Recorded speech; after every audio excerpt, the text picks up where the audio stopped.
Every time Bitcoin hits all-time highs, we get a huge increase in the number of people who contact us and want to cash out some or all of their crypto. But cashing out to reputable banks and top banking hubs around the world, it's not easy, at least not yet.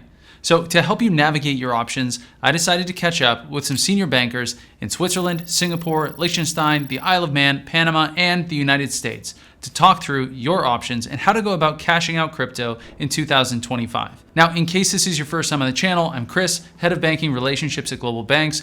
We help investors, entrepreneurs, and businesses solve banking problems. And that includes helping guys like you with crypto-sourced wealth open accounts with the best banks around the world. So in this video, I'm going to share my key takeaways from these recent crypto-focused conversations with banks, broken down into 5 key sections. First up, I'm going to talk about the kind of people who can cash out crypto, because it's not going to be everyone. Second, I'm going to talk about how much you need to cash out or deposit if you want the banks to take you seriously. Third, the main obstacles you need to overcome before cashing out. Fourth, how to document your crypto-sourced wealth for banks, which is often the biggest challenge that people face. And then in section 5, I'm going to share the top crypto-friendly banking hubs for you to consider, including one extremely sought after country that I've never talked about before when it comes to crypto banking. So let's jump right in and talk about who can and can't cash out their crypto. Now, in general, there are 3 categories that we put people into when it comes to assessing crypto profiles. First, there's early adopters. Second, there's the crypto traders. And then finally, the black market buyers. And in terms of difficulty, you can think of these 3 profiles as easy, medium, and hard. But even if you have an extremely hard to bank profile, like a black market buyer, it's still possible for you to open accounts if you can overcome a few of the obstacles that we discuss in section 3 of this video, and then prepare the documents that I share in section 4. I should also add that the crypto trader category will include most people that are watching this video, and I say that because most of the people who reach out to us for help, they have some level of trading activity, and they usually fall into this category. Now, trading activity, it's a broad term, and it can range from a few transactions per month to a few hundred transactions, or maybe even thousands. And obviously, the higher the frequency of trades, the more complex the profile is going to become from a banking perspective. And it may be more difficult for banks to then onboard you as a client.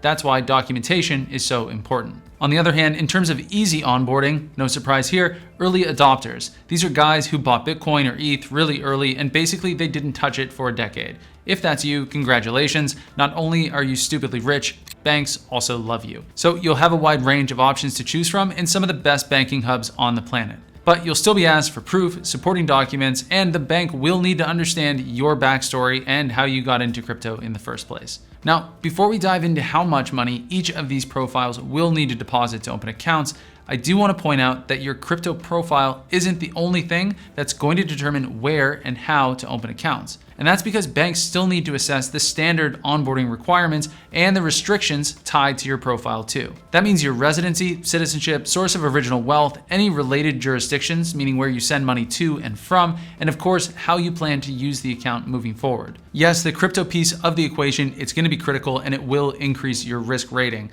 because in most cases, this is the most challenging and high-risk aspect of your profile to overcome during onboarding. But if you have other high-risk elements, say citizenship in a country that is very high risk, then your approach is going to change. The point is, these other elements of your profile, they're going to place restrictions and limitations on where you can open, how much you'll need to deposit, and many other variables when it comes to choosing where to bank. With all that out of the way, let's talk money, or rather, how much money you need to deposit if you want to start cashing out crypto in 2025. Now, like I said, I recently spoke to bankers in Switzerland, Singapore, Liechtenstein, and a few other important banking jurisdictions. And the deposit size that these banks are going to want to see, they obviously vary. But in general, our clients, they're looking to cash out at least 7 figures, so around $1 million worth of crypto when they're opening these accounts. But what if you're not ready to cash out? What if you just want to get ready to cash out in the future? And I'm bringing this up because this is one of the profiles that we're seeing more often than anything else right now. Guys who are thinking, I may want to cash out my crypto holdings sometime in 2025, either in the second half of the year or maybe even towards the end of the year. If that's you, that is going to change the dynamics of approaching banks and trying to figure out how to get onboarded as a client. Because in a lot of instances, you're still going to have that crypto risk element tied to your profile. But if you're not ready to cash out, that's going to limit your ability to meet the bank's onboarding requirements, the money that they demand from you as a prospective client. Well, in that case, you will still need to make a qualifying deposit. But that deposit can be as low as a few $100,000, so you can either use existing funds qualifying investments like stocks, or you could cash out a smaller amount of crypto to qualify and then follow that on with larger deposits later. Of course, there is another option, and that option is to actually deposit crypto with the bank directly, giving them custody over your crypto holdings. And I'm sure many of you think that's a horrible idea and you would never want to hand over custody of your crypto to a bank. But here's the reality. If you're looking for a banking partner who understands crypto, who's comfortable with the risks and the profiles that are typically trading crypto, then you're going to need to consider how to establish a relationship with that bank. This could include establishing a relationship now that allows you to cash out crypto, or establishing a relationship now that allows you to liquidate your crypto holdings in the future when Bitcoin or whatever crypto you are holding crosses a certain threshold that you're happy with. And one way to do that is depositing crypto instead of cash. Meaning, if you're not ready to cash out your crypto, either because your citizenship or residency isn't where you want it to be at a time when you cash out, or you don't think that the value of your portfolio is high enough to cash out, then this is an alternative way where you can continue to hold your crypto while also allowing you to capture that additional appreciation or set yourself up from a residency and citizenship perspective sometime down the road. But again, that's just one of the options. You can also deposit cash. You can also look at depositing stocks, bonds, any other investment, and then holding them with the bank. So the point is, you've got some options. Now, looking at the countries that I've already mentioned earlier in the video, in Singapore, you have limited options, but you can get in with between $300,000 to a few $1,000,000. Liechtenstein is going to require $1 million to $3 million. Switzerland can get you in with $1 million to $5 million. The Isle of Man, like Switzerland, is also $1 million to $5 million. And then when it comes to the United States, you can typically get accounts open with $250,000 to $1 million. And listen, lower deposit options, they do exist even in places like Switzerland, the Isle of Man, and even lower in the US. But if your goal is to cash out crypto, we're not really talking about retail banks. Instead, we're focusing on opening with private banks, and in some cases, premier banks. Though premier banking options, they're harder to come by, and if you're bringing over crypto source wealth, they're going to have a very hard time onboarding you as a client. Now, I should also add that there's a lot of changes happening in the United States with the new Trump administration. They seem very crypto friendly, and we're expecting a lot of executive orders and other positive developments in the banking space to support the crypto industry. It hasn't happened yet, but when it does, we will be updating you, identifying new opportunities, and sharing those when they are available. So if that sounds like it could be of interest to you, make sure you hit that like and subscribe button so you get notified when we publish new videos on crypto banking opportunities. But again, in this video, we are talking about cashing out larger amounts of crypto and opening accounts with some of the best banks in the world. And to do that, there are 4 challenges that you need to overcome. And the first challenge is going to be a huge surprise because it completely contradicts everything that I just said about deposits. And it's that your deposit is too high. That's right. Higher deposits can actually mean higher risk, at least in the eyes of certain compliance teams. Now, the amount that triggers higher risk ratings is going to vary, but some banks view a deposit over 1 million as an automatic trigger for a higher risk rating. On the other hand, banks that are more accustomed to large deposits might raise the risk profile when a customer shows up with a 10 million deposit or more. Now, in either case, to overcome this obstacle, you need to approach a bank that will be comfortable with the money that you're looking to bring over, regardless of how low or how high you expect your deposit to be. Now, the second obstacle that you need to overcome is choosing the right bank. This one is pretty straightforward and it touches on a lot of the topics that we've already discussed, so I'm not going to beat it to death. But the point is, most people, they try to open accounts at the wrong bank. And this goes way beyond crypto. It happens anytime we see people trying to open international, offshore, and even private bank accounts. The point is, you can't just pick a bank based on how you feel about the brand or even the country. And that's because banks are very strict about who they onboard. They're even strict about how they onboard, meaning can they contact you? Do you have to contact them? Or do they need you to be introduced by a trusted third party? And these are just a few of the very high-level considerations. Now, I'll do a whole video on choosing the right bank in a few weeks, but for now, there are 5 key questions that I want you to consider when deciding where to open accounts and cash out your crypto, which include: does the bank accept my country of citizenship? Does the bank accept my country of residence? Can I meet the bank's deposit amount? Does the bank support my transaction activity? Can I provide the required supporting documents in order to open the account? Again, super high level. But if you can answer yes to these 5 questions, you're on the right path. Though of course you still need to overcome obstacle number 3, which is then contacting the bank. This is a common problem regardless of where you want to open, or even if you're contacting the bank with crypto sourced wealth or not. See, if you're just Googling the bank, calling the switchboard, or even filling out a form on their website, there's a very good chance you either won't get a call back or you'll be put in touch with someone who denies your application because they're either too lazy to onboard a complex client profile or they don't even understand what the bank is capable of doing when it comes to clients with your profile. And this is especially a problem when you're a foreigner, a non-resident, or you're coming in with a higher risk source of wealth like crypto. And there's really just one main point here, which is that the bank, they need to take you seriously. They need to know that you are credible. And bankers in particular, they want to know that you're not going to waste their time. And if they put the energy into onboarding you, that there's a good chance your account will be open. Now, one of the fastest ways to overcome this obstacle is to get a direct introduction from someone that the bank trusts. And yes, no surprise, this is one of the ways that we help our clients fast track their onboarding at top banks by making personal introductions to bankers who understand their profile and their source of wealth, such as crypto. But you don't need us to make an introduction for you to banks in order to use this strategy yourself. If you already know someone with a similar profile at your desired bank, you can just ask them to introduce you as well. Or you can just keep calling banks, jumping between switchboards, and hoping that you'll eventually get in touch with the right person to help you open. Now, obstacle 4 is probably the most important one that we are going to discuss, which is why I've broken it down into its own dedicated section, which is proving your crypto source wealth. Now, depending on who you are, the bank that you want to open with, your crypto profile, and how much you want to deposit, the specific documents that you're going to need to provide will vary. At the most basic level, if you're just trying to open an account with a low deposit, say between $500,000 and $1 million, and you have a basic profile like an early adopter or a trader with limited trading activity, you could be asked to provide account statements that show your crypto source wealth has been seasoned on a reputable and regulated exchange for 3 to 6 months. We've seen this in a number of different jurisdictions, including in Singapore and the United States, at various banks that are requiring deposits anywhere from $250,000 up to $500,000. So if you fit into this category, you'll need to provide account statements for the last 3 months, maybe up to 6 months, and you could be asked to provide account history showing how your original funds were contributed to the account. But again, that's just the most basic level of information that you should be expected to provide. At the other extreme, if you've been frequently trading and using hardware or cold wallets, and you're coming in with several $1 million, the bank may ask for a complete audit of your trading history. Now, this could be something that you produce independently and then have certified by a professional accountant or an audit firm.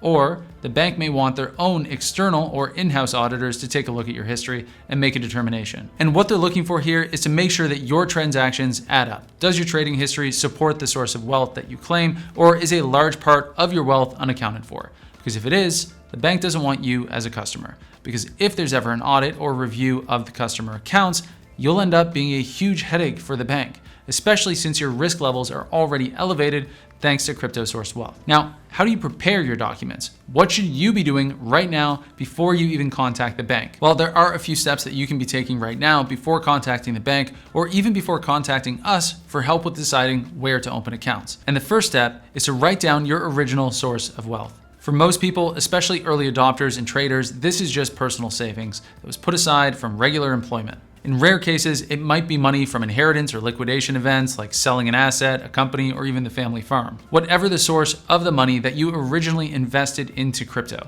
that is your original source of wealth. Write it down, describe the frequency that you contributed early on, describe how you were adding funds to the exchange. Basically, do your best to capture the thought process and the actions related to contributing in those early days. Even if the bank never asks you to produce this information in a written format, just going through it will help yourself prepare, and it's going to help you when it comes time to explain your history and how you got started in crypto, which almost always comes up, especially with international and private banks. Now, there's a second step, but how far you need to go with the second step, it is going to depend on your crypto profile. And that's because we're talking about your transaction history. Like I said early on in the video, higher frequency trading is going to result in a more complex profile and might result in external auditors being brought in, or the bank even requiring sign-off by a third-party professional. Basically, the less trading and transactions that you're involved in, the easier it is to understand your profile, your source of wealth, and to onboard you as a client. Of course, depending on the bank, they may ask to see all of your account statements or an overview of your trading history so that they can corroborate all of this for themselves. Of course, this could be relatively straightforward if you deal with an exchange that provides detailed account statements and you've downloaded those statements and have a record of them for yourself. Now, speaking about account statements, the final step that you need to go through is collecting recent documents. And what we're really talking about here is the account statements from the exchanges where you hold or trade your crypto. In most cases, this needs to be 3 to 6 months of statements from the date of opening the account, and the account statements need to show your name your address, the date of the statement, and of course, standard corporate information from the exchange. In other words, it can't just be something that you printed out off your computer in an Excel sheet. It has to be an actual statement from the exchange. Now, if you're holding your crypto in a hardware wallet, don't worry, you still have options too, as long as you have enough money. And that's because not all banks will consider onboarding clients with crypto in cold storage. Instead, certain banks, especially banks that are willing to consider deposits below 7 figures, they require you to be holding your investments on regulated exchanges in reputable jurisdictions. On the other hand, if you're coming in with a few million, you can start looking at banks that allow you to directly deposit from your wallet to the bank's wallet, offering direct custody of your crypto. And frankly, a lot more sophistication when it comes to crypto assets more broadly, which I'm going to be covering in an upcoming video where I detail exactly how these crypto-friendly banks are helping their clients make even more money with their crypto assets. So if that's something that you're interested in, make sure you subscribe so you get alerted when we publish that video. Okay, finally, we're in section 5 of the video, and this one is all about digging into a few crypto-friendly jurisdictions where our clients have been opening accounts lately. And we're gonna start with Switzerland. Now, Switzerland is one of our first stops for crypto banking. It's home to very sophisticated banks, bankers, and importantly, compliance teams who do not shy away from complex client profiles with complex sources of wealth, which means you won't be shunned away for owning crypto. But if you're considering Switzerland, you're looking at private banking, and the minimums here to get going are going to be higher than a few of the other countries that we're going to discuss.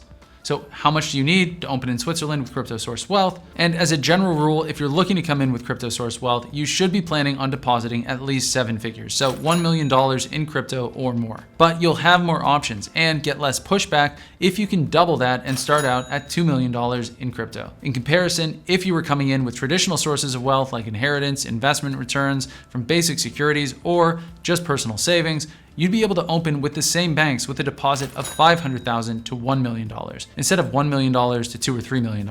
But onboarding clients with crypto source wealth requires additional compliance work and is generally considered higher risk. So the banks offset that risk and the related costs by demanding higher deposits. Now, there is another really important point when considering where to open, which is your profile, citizenship, and residency.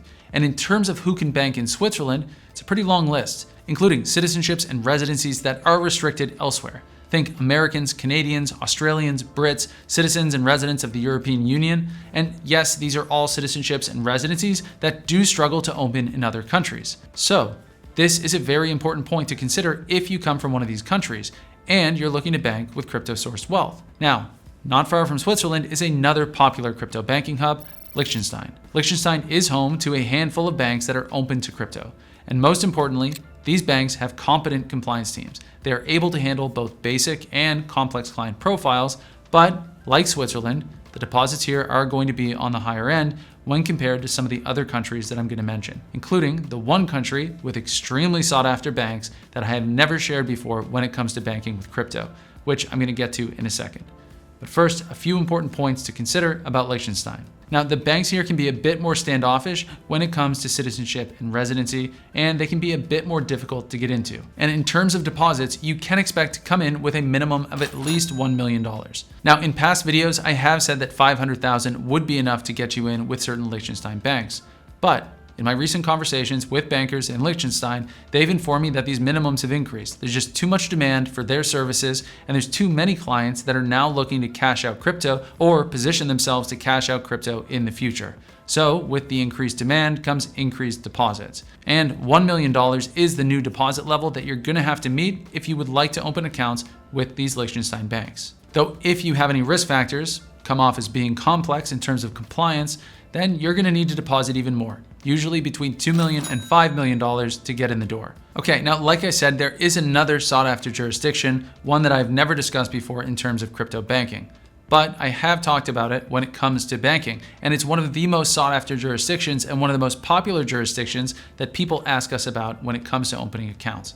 And it's Singapore. Now, like most jurisdictions, certain banks in Singapore are more crypto friendly than others, and that's putting it lightly. Basically, certain Singaporean banks are a hard no and don't want you to have any crypto exposure, while others are reasonably warm and will help you navigate onboarding as long as you provide the right supporting documents and you seem like a profitable client for the bank. And it's the supporting documents that are really going to make or break your application here. But if you can manage the process, it's worth considering. And the reason it's worth considering banking in Singapore is because certain Singaporean banks are willing to onboard crypto source wealth with between $300,000 and $500,000. Of course, if you have a complex profile, you're going to need to deposit more than that. But as a starting point, $300,000 to $500,000 is extremely reasonable for a banking jurisdiction with the level of quality, safety, and sophistication that Singapore can offer. But the real question is, can you qualify to bank in Singapore or in any of the countries that I've just mentioned with crypto source wealth? And there are two ways to answer this question: the fast way and the slow way.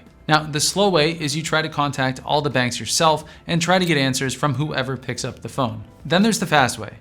It's 100% free and it takes less than 2.5 minutes. And then you'll get an answer on whether you can open in your preferred countries in less than 24 hours. All you have to do is click the link in the description below or go to globalbanks.com/apply. Complete a free assessment and our team will respond to you within 24 hours confirming which crypto banking options you can access. Now, like I said, it's 100% free and it only takes you 2.5 minutes to find out if you can access the best banking hubs in the world for crypto source wealth. So go ahead, visit globalbanks.com/apply or click this link right here in the description. And when you're done filling out the form and you're waiting for us to get back to you with an answer, you can come back and click this video over here. That gives you an even deeper take on crypto client profiles, the opening challenges you'll face, and why you personally need to